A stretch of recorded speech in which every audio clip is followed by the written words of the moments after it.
Welcome to our second ever Netdata Meetup. This is Blake on the community team here at Netdata. Today we have our very own Thiago, who is going to be walking us through and showcasing Netdata plugins. We will take questions, so feel free to put those into chat.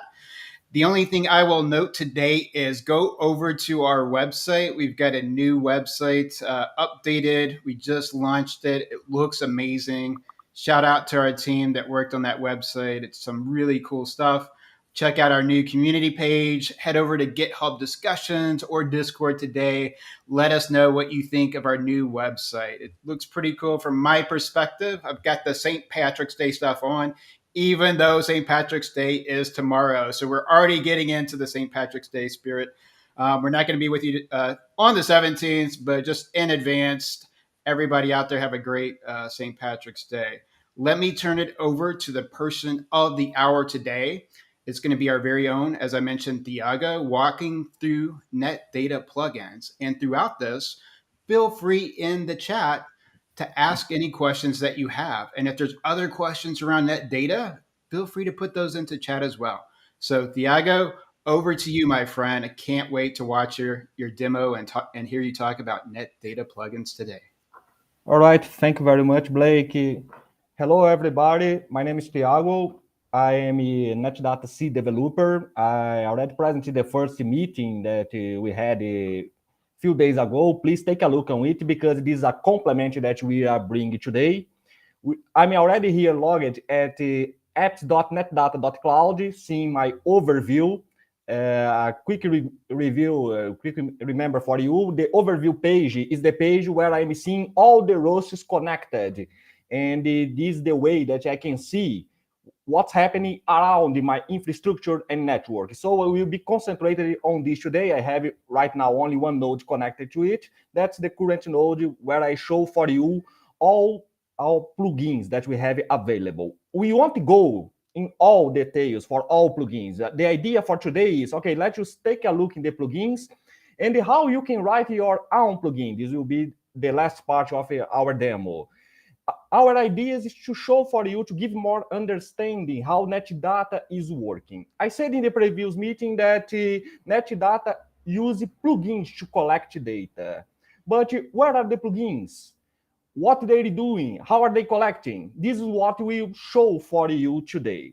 So starting with the more details about each one of our plugins, I'd like to clarify that Netdata has two kinds of plugins. We have the external plugins and we have the internal plugins. Today, we will focus in the external plugins. External plugins are plugins that use Netdata API to send data for Netdata to display in charts like we are seeing right now. The internal plugins means that they using internal functions that Netdata has, and these will be subject for other meetings.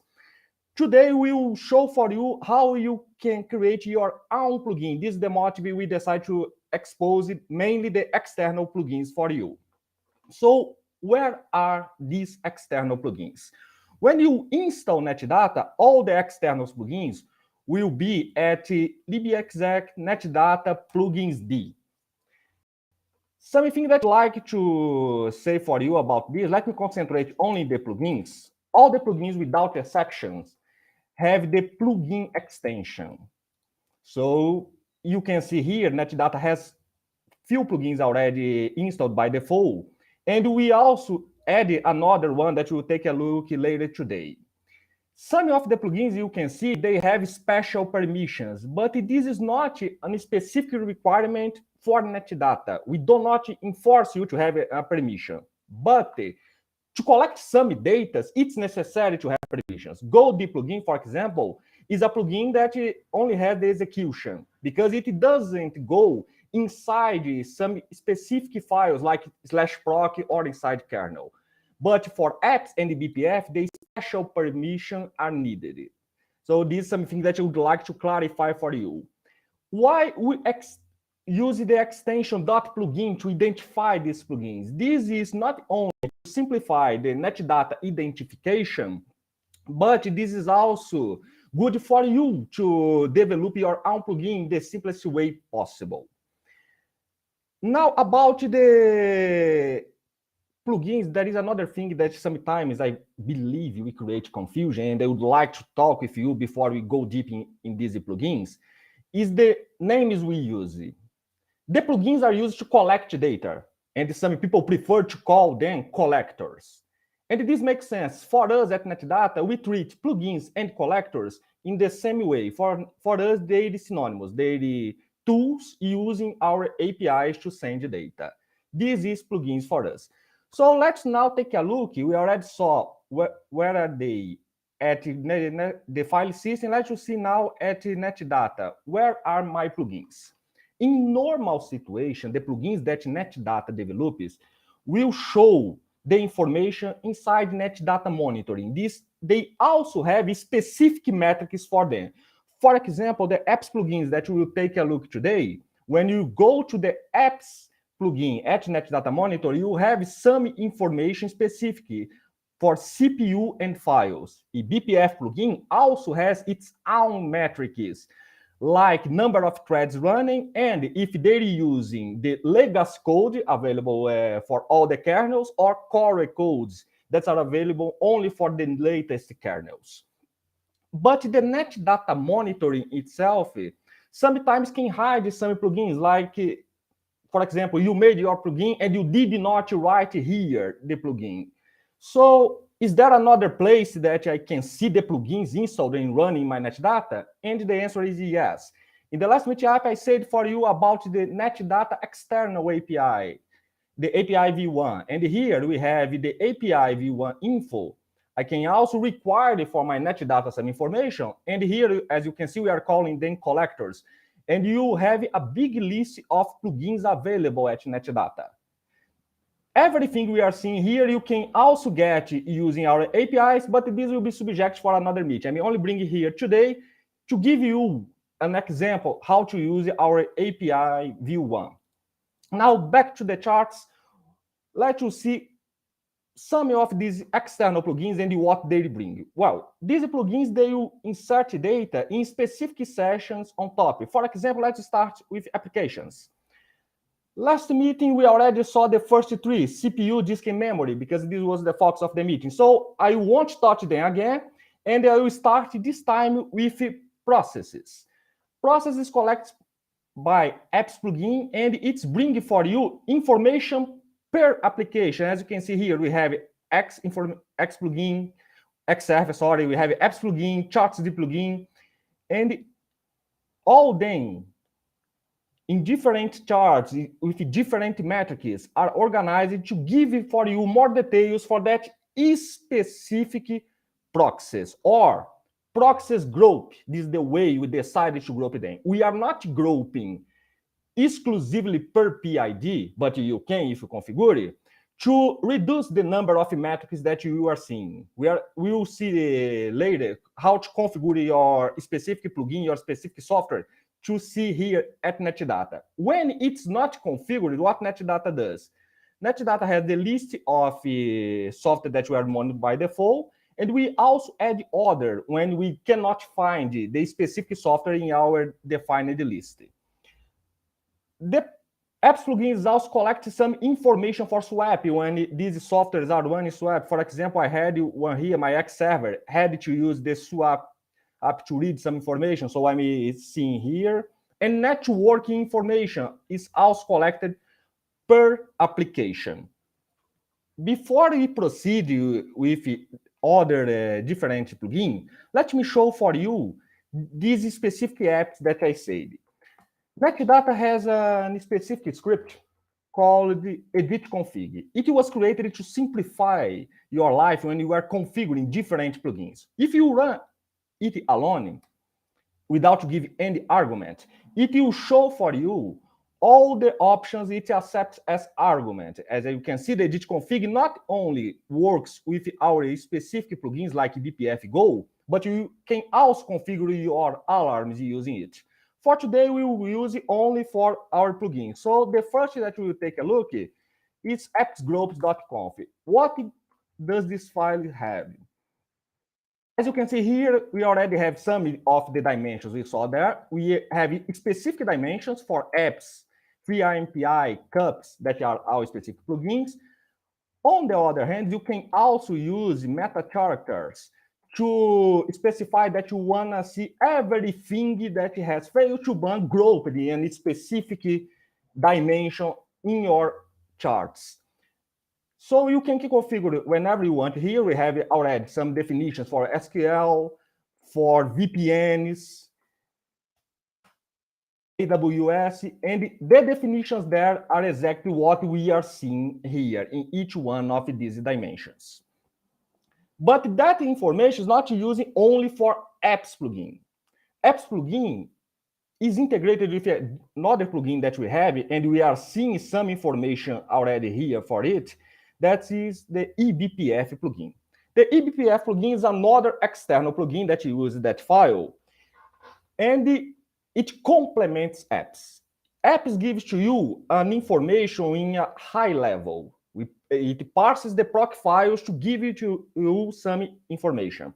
The eBPF plugin complements apps, seeing inside the kernel how the operating system, how the applications are accessing some information. For example, we have file access when some application try to open or close files. It will also give it to you information for the virtual file system. The page cache, this now is more inside the kernel. If your application is accessing correctly the data, or if it is using a lot information direct on memory, or it is using more hard disk. So these are kind of information that you can have here. Take a look in page cache. The directory cache, the access that I said before, is also showed here. You can see the percentage of the files. In normal situation, you always want more data direct on memory instead of disk. So we are calculating this for you. And if you are using shared memory, eBPF also gives this information for you.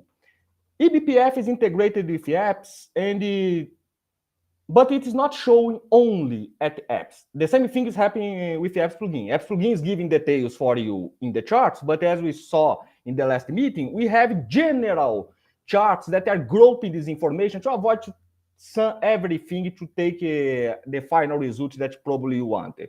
So for example, for eBPF, if you go in memory section, we have the same page cache here, but with an important difference.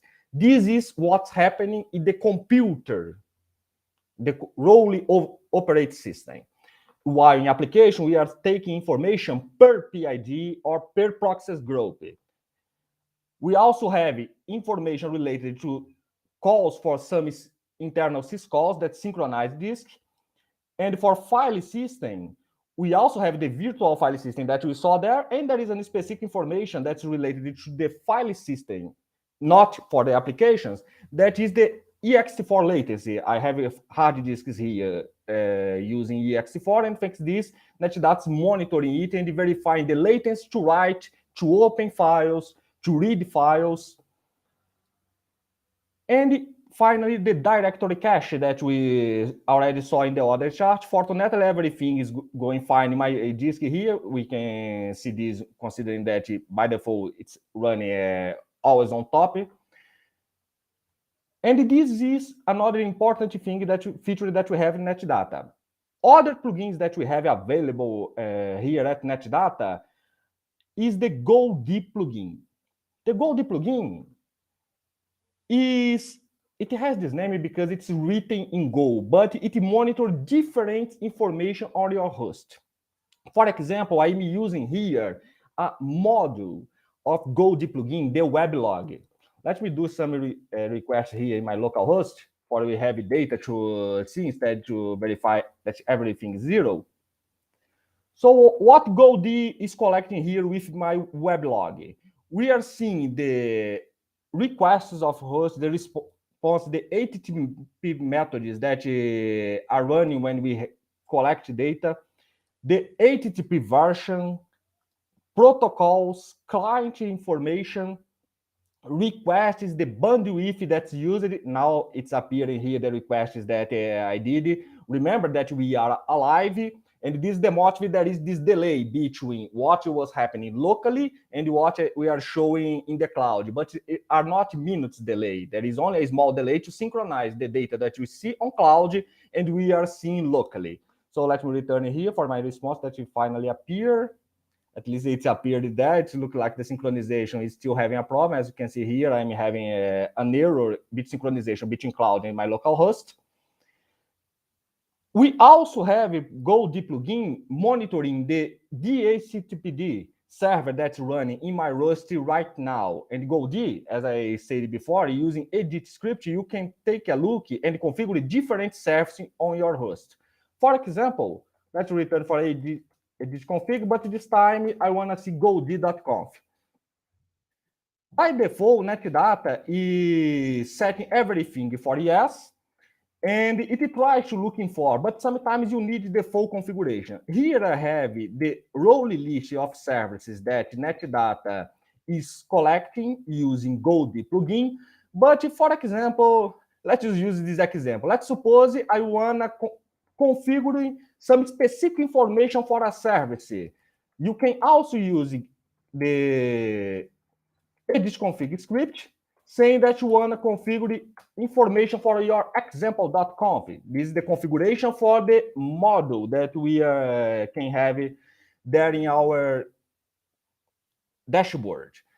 So here you can configure, you have some examples how to configure and how to add information. This is also available for PostgreSQL.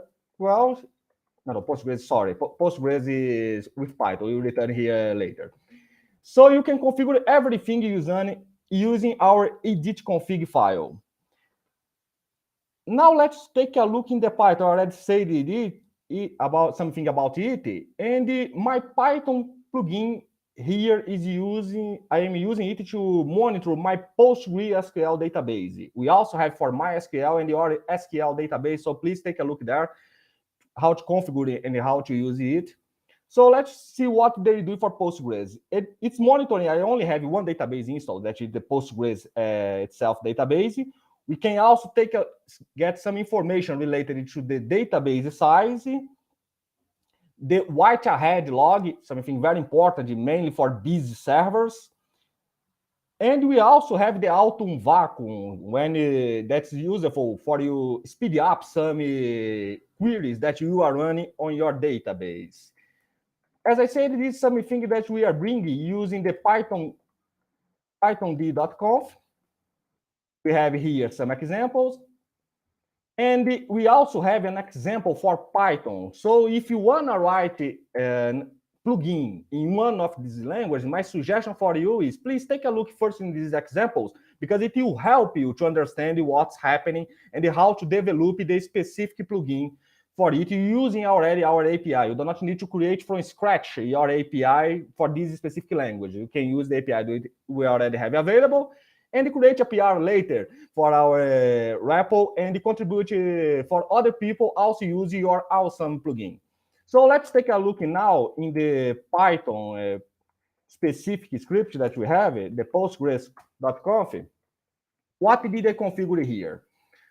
Here's the default installation. So only needed to say what are the sockets, the way I'm accessing the data, and the database user passwords. I'm keeping everything default, and I also use it by default. Here it's saying that AutoVac charts allow the CC Postgres 9.4, and you have other useful information that you can take a look on top to help you to configure your own plugin and see the information happening on your host. So these are the three external plugins, or that's all four, sorry, external plugins. And the last meetup, we had a specific question from a user about to monitor Docker containers using Netdata. Well, Docker containers uses cgroup, that is an internal plugin. But considering I gave an answer for a user and I felt that the answer was not complete, I decided to bring today also these specific internal plugins. That is the cgroup plugin, because the cgroup plugin is also integrated with eBPF plugin. So here to give for you more details, I have a Docker container running, and I have my cgroup plugin collecting the information. This information, like apps, is also complemented by eBPF plugin that you gives more details about what's happening inside that Docker container. But for this specific scenario, I'm not monitoring from inside, I'm monitoring outside the Docker container. So every request the Docker container does for the Linux kernel on this Rust, I'm getting this information using eBPF and showing for you more details about how the Docker container is working on Rust. To finish today with our external plugins, I will show only more one, the perf counters, that it's not enabled by default with all the options because the perf is very expensive for your computer. You need to use the edit config to configure it. To be more specific, you need to edit netdata.conf with edit config, and you can give the information that you want. And for this specific example that we are having today, we have some CPU cycles and instructions that are happening on my host. And finally, I have the IPC, that instructions per cycle that help me to verify if my host is memory bound or CPU bound. So this is another metric very helpful for us. And now let us, before we move for how I can create my plugin, I will show for you now. I will move for that section of our demos, our meetups, where I give to you some external information related to our work. So for today, what we are going to do? Let me return here where I already have the plugin that we use. Meetup plugin was created for this specific demo to teach you how to create your own plugin. But let's suppose I did a mistake and I run Meetup plugin 2 and this was not found. Well, this happens because, and this information we are seeing on our screen, but in reality, the computer does this in two different places. And this is the tip for today that we have for you. Let's start with the success case.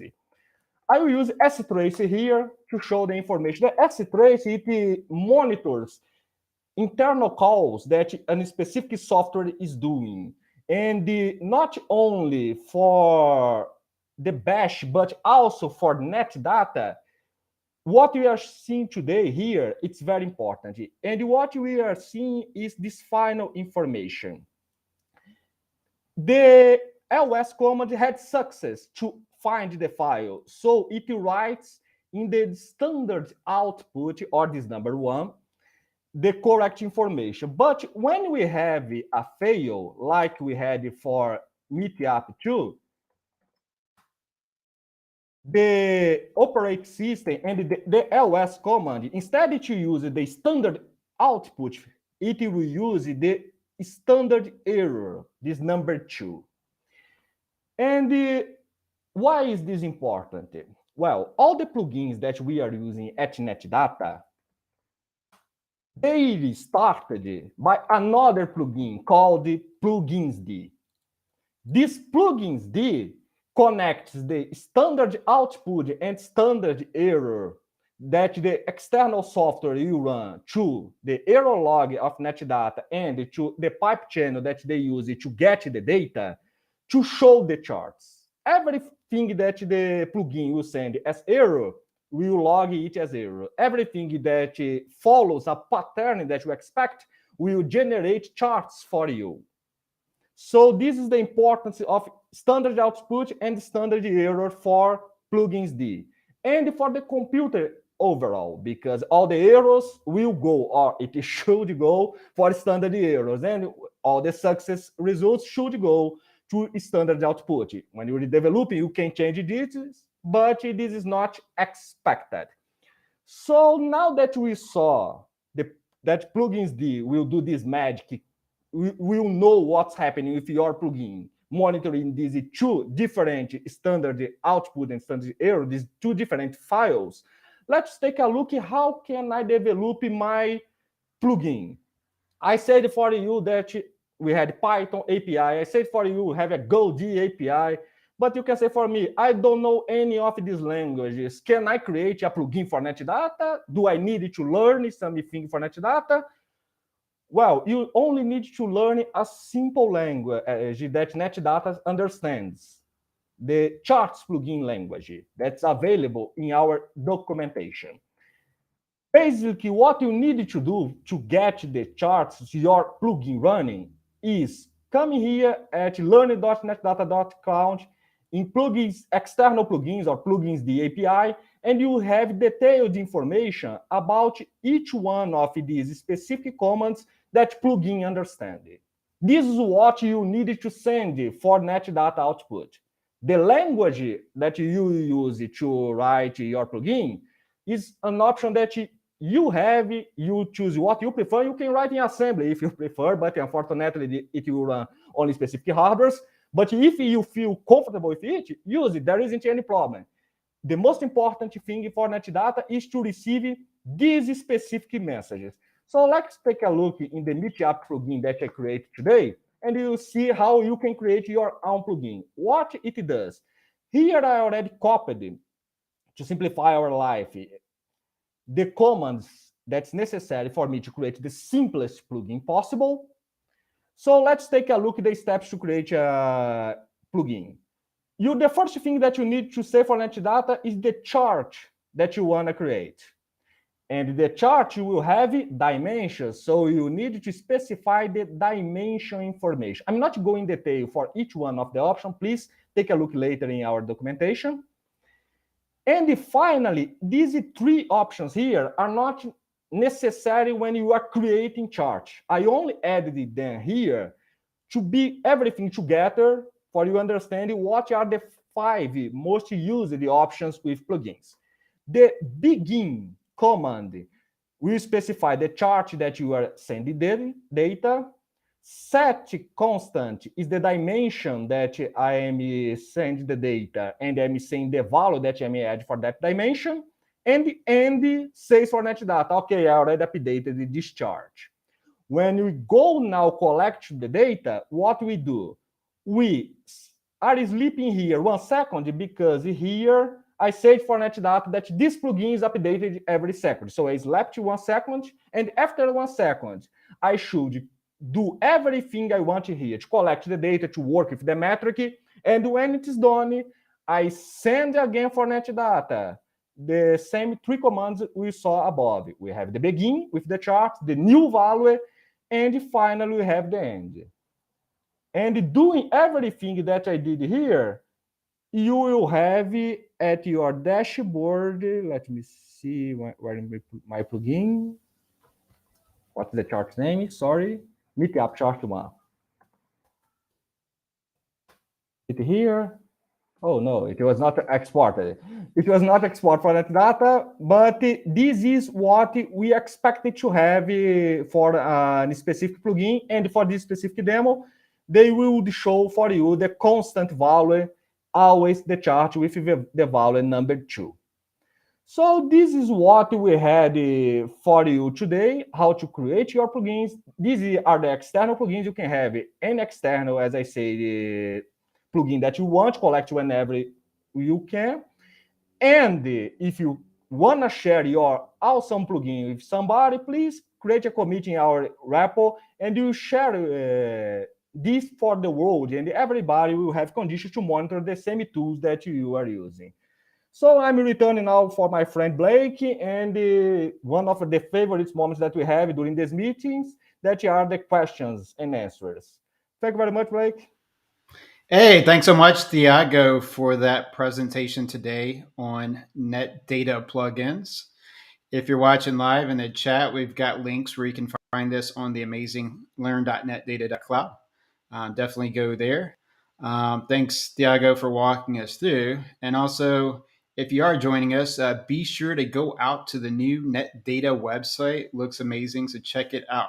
So we do have a question from Angelo. So let me put this up on our All screen, Diego. right. So Angelos asks, do plugins, e.g., Node plugin, have to be linked to a chart?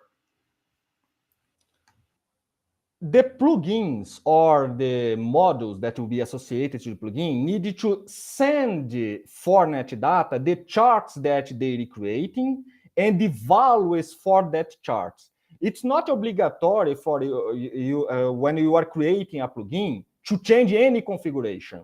Some of our plugins are completely dynamic. They need to discover what the machine has inside before to create the charts. For example, the disk space chart. It does not have defined all the plugins. It sends for Netdata the disk information only when it knows what the disk they have. So you do not need to link immediately because you can because they can be dynamic. But you will need to specify when you are creating the chart that you want to upload some data.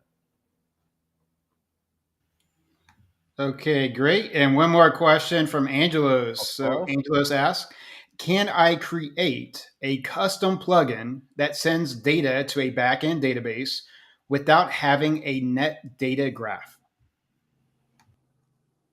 Netdata has exporters, and for exporters, you can dispatch the data to sync data with external databases.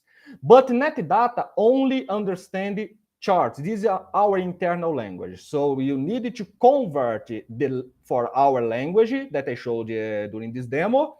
And after this, to configure our exporter to send the data for another external database like Timescale or Prometheus. So it's possible to export, but you need to talk in the language that Netdata can parse the data. And the language that Netdata parse the data is the chart.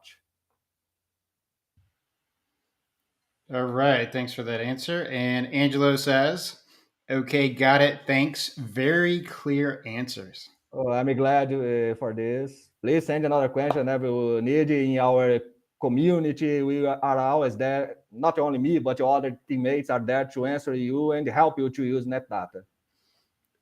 Yeah, we should definitely just give a shout out to some of our people out there on the community active today. So we've got Miguel in the Discord on our side. We've got Andy in Discord, Ilya on GitHub and other places, our own Austin as well. Amazing just to have them out there active in the community. And in addition to questions today, if there is something you want to see at the next Net Data Meetup, put that into chat. And that's something we'll be happy to put a presentation for you from.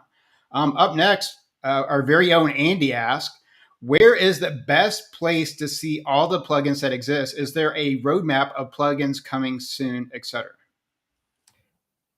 Yes, we have our official documentation that details all the plugins, not only plugins that are running. I showed to you what was running locally, but the Netdata documentation has a clear list with all the plugins, and inside the plugins, we have the description for each one of the modules. So I think the documentation is the best place for you know everything, because the channels that I showed to you today will show for you what we have available or have running, but not with the details that we have in our official documentation. So probably the best place is at learn.netdata.cloud for more details. All right. Thanks for that question. And we've got a link to the learn.net data page into the chat, so you can check it out there. Any other questions? What do you want to see next for the next Net Data Meetup? Let us know into chat. As we're waiting for the questions, so what are some of the other things that people can do with plugins that might be of interest to our users today? So when they leave here, can they do their own custom plugins? What are some of the other stuff that they should look at, Thiago? Well, my first suggestion when you are starting a new plugin, if you want, is take a look in the plugins that are already there. For you see the way we are developing, other people are developing and contributing for us. And this would be the first step to know, firstly, know the documentation. Secondly, take a look at how others develop some plugins. And after this, you can start with your own. And my suggestion for you, start with your own. Don't start from scratch. Copy, paste, and change. Step by step. Change a plugin and see what will be the effect of your change for that specific plugin. And after this, when you feel comfortable and you know, okay, now I know the language is simple, as I I showed for you. So you can write your own plugin. As I said, it's not complicated. You only need to remember, I need to create the chart, create the dimensions, and after this, to send the data when I already have it in my hand. All right, that's great information. And speaking of Andy, I just want to do a quick plug. Andy is going to be speaking on Cloud Native Live on Wednesday, April 6th at 9 a.m. Pacific. Andy, our very own Andy, is going to be on the show. It's from CNCF. It's going to be live streamed to that audience on April 6th. So you'll want to go over to Cloud Native Live. There's an event page where you can sign up. The event is going to be on powering up your machine learning automated anomaly detection. I'll put a link to that event into chat. Do not miss that. That's going to be going down on April 6th. So I'll put a link to that into the chat. Any other questions that we have for Thiago today? Put into chat or what you want to see for the next data meetup, and we'll just wait like about 20-30 seconds, and then if there's no more questions, it's great to help out and showcase the plugins today, and got a lot of great questions from Angelo. So let me put into the chat the event for Andy really quick here.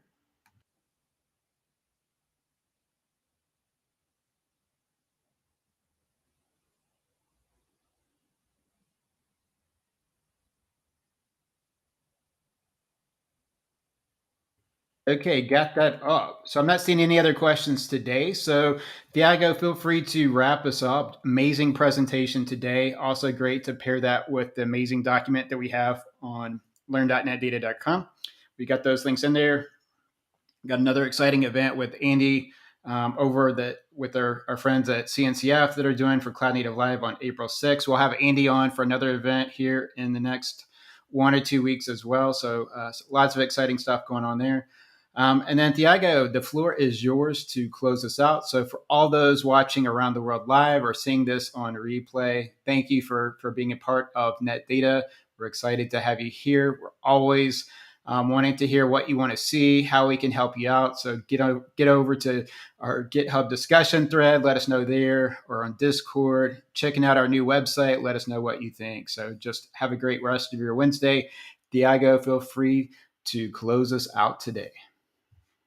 All right. Thank you very much for your attention. It was a pleasure to be here in the second meetup. We are planning a session for something that we showed today in probably next week. Am I correct, Blake? So if you have any doubt about the plugins, not only these plugins, but other plugins, please come back here next week. We will have another link exclusively for AMA, and we will be here to answer not only doubts related to current plugins that we are showing today, but new plugins that you want to bring or new plugins that you want to develop locally. Please return here and we will answer your questions related to all the plugins that we have and possible future plugins that you are developing. Yeah, and actually forgot to mention that. So it's next week. It's March is flying by. I can't even believe it. I feel like March just started. We're already like halfway through the month. It's amazing. So next week we will have an AMA, and at NetData we're also working on a public external calendar, right? So for all the community events that you can easily see, and not only see them, register for them so you can add them to your calendar. So we will have an external calendar launching here soon, so you can sign up for our events, add it to your calendar, see all the amazing things that are coming up with NetData. And then as we're going out to industry events and trade shows, like with Andy on Cloud Native, you'll see those as well. So lots of exciting stuff going on as far as that. So we do have the AMA going next week. Stay tuned to our social channels and everything else that you'll get more details on that. And as always, we're happy to anything you want to see or showcase. We're glad to talk to it, or with your own NetData setup or any plugins or anything that you've also built or done, we'd love to show that on the show as well. So definitely feel free to do that. So we had one more little comment in there. We'll put it up so Andy, we can see it. Andy says, thanks, Thiago. All right, so that is it for today. We'll give you some time back. We're not going to take the full hour today. Very super informative. So thanks for that, Thiago. Another Net Data meetup, our second one. Can't wait to do more with you, Thiago, and to really for all the team here, and especially getting some of our users and community on here as well. So just lots of exciting stuff going on at Data, from a new website, Andy being on the Cloud Native Live show coming up. Lots of exciting stuff going on here. So really happy to have everyone here today joining us. So have a great rest of your Wednesday, everyone. Bye. Bye-bye.